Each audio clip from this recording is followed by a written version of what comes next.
But Better Cash is really coming together of a range of institutions or stakeholders that are looking at how to promote the digitalization of what are often cash payments today. Clearly, moving from often cash to electronic payment has an efficiency and a transparency, a lower cost, but it also offers a much greater potential outreach to many people at a much lower transaction cost. Payments are a very big part of needs of people, and it's often a beginning point we think, for a trajectory for other financial services. Mm-hmm. And that's where I think the financial inclusion comes in. We think of that in terms of everything from governments making benefits payments, whether conditional cash transfers or ordinary payments and benefits to people, or small producers, for example, farmers or others. How can they be paid other than just through cash?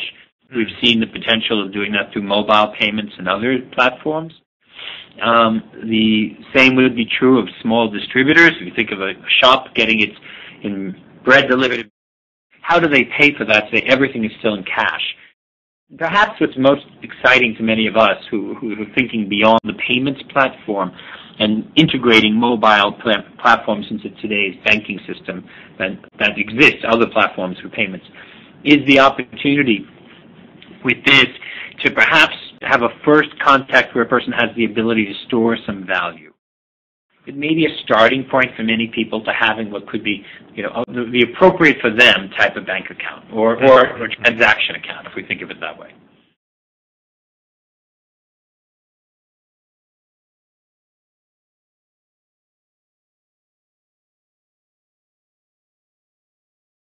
I think it may free them up to spend more time with people on either the understanding or developing the products that are needed on financial education or other services they provide that adds value, than on carrying and collecting cash. I think a lot of time is spent on the mechanics, and what is very costly in time and maybe not the best use of the time of a relationship manager any more than it is if bankers ran around with cash and each time they delivered a loan to a client. Mm-hmm. None of it makes sense.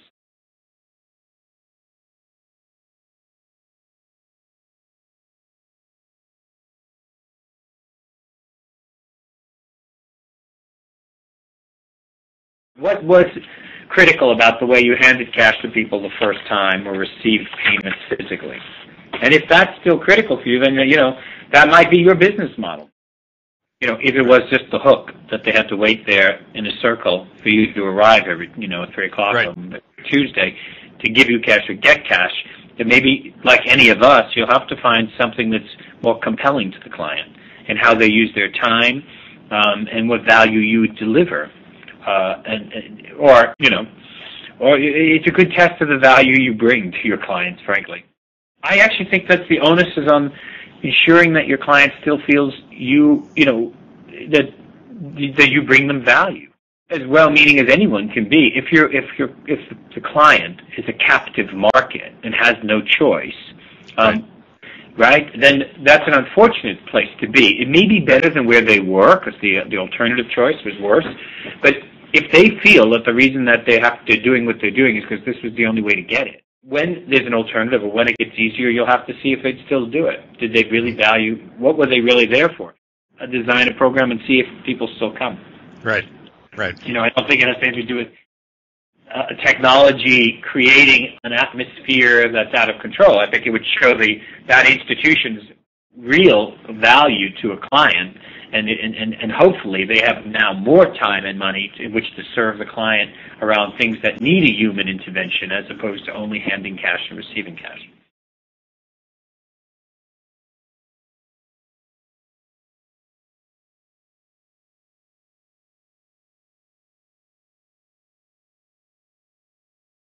I think by the very nature of it, there will be partnerships in most countries. I mean, there are different models, as we know, for this, right? Yeah. But assuming that most governments ultimately expect there to be competition and some interconnecting platforms, where you're going to have proprietary systems.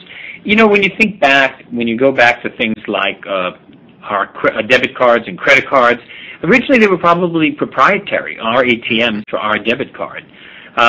Today you can use them anywhere. All those networks that were linked, they're linked, and so is Visa's, and so is MasterCard, so is Cirrus's.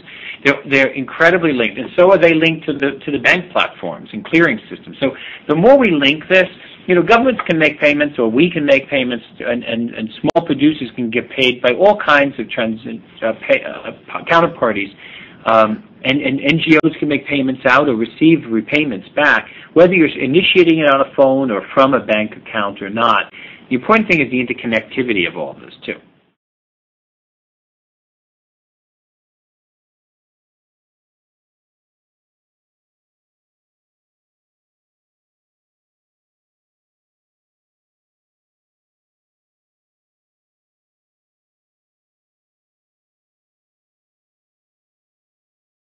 I imagine it's, going to be who's got the most efficient and effective one for people, have confidence and go back. Most of us, it's like going to a website or anywhere where the functionality is poor, we very rarely go back. And if you think of the alternative of the old bank payments and check clearing system, all this looks a lot more efficient than what even many middle-class people were having available from their banks for a very long time in these markets.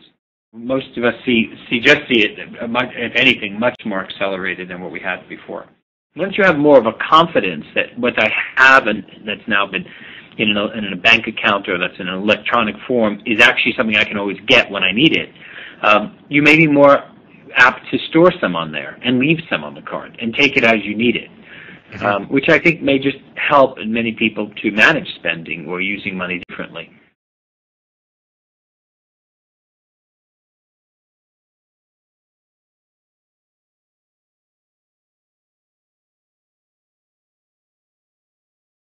It's a tool.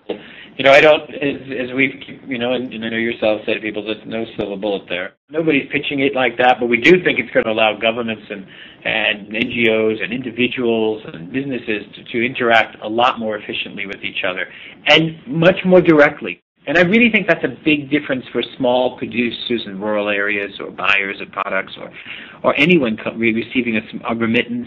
What a difference not to have to go through a middleman. And we know in Kenya people use it now to pay direct to school fees and pay for other things too. They don't have to send the children with cash to the school. They don't have to pay it through somebody up country and their family is really going to use the money for what they sent it for. So I think it's very empowering for people to be able to just have more control, just as we all do. Right. Yeah, it's an interesting time because we're sort of figuring out how to use this new technology in ways that are most helpful. And sometimes our first guesses aren't right, but eventually we see what people pick up and do with it, and then we learn how to expand on that. Yeah, no, I think so too. I think it's a new tool. It's sort of, how disruptive is new technology? Maybe that's what it really is about. Many technologies are disruptive to all of us who don't want to use them or can't or haven't. But it's been very interesting is how quickly technology has been, to the extent it's been put forward, has been picked up by the poor. What the uses and see if you can keep up with the pace of your clients sometimes too.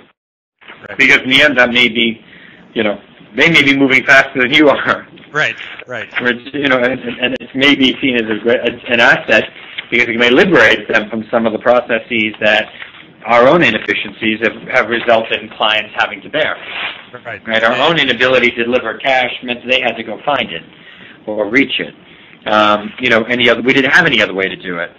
And so I think it's that. It's about, how does this become useful and in our own institutions, but also for our clients. And the thing is, by the time, in some countries, microfinance will embrace it very quickly. In others, maybe not. But the client will be the one to really judge ultimately, whether how you add value in the process. And I think that's good news. For better or worse, the client will decide if the trade-off. Hopefully, the client can make those choices. Was the trade-off in their interest? Did it reduce their cost? Did it add to their convenience?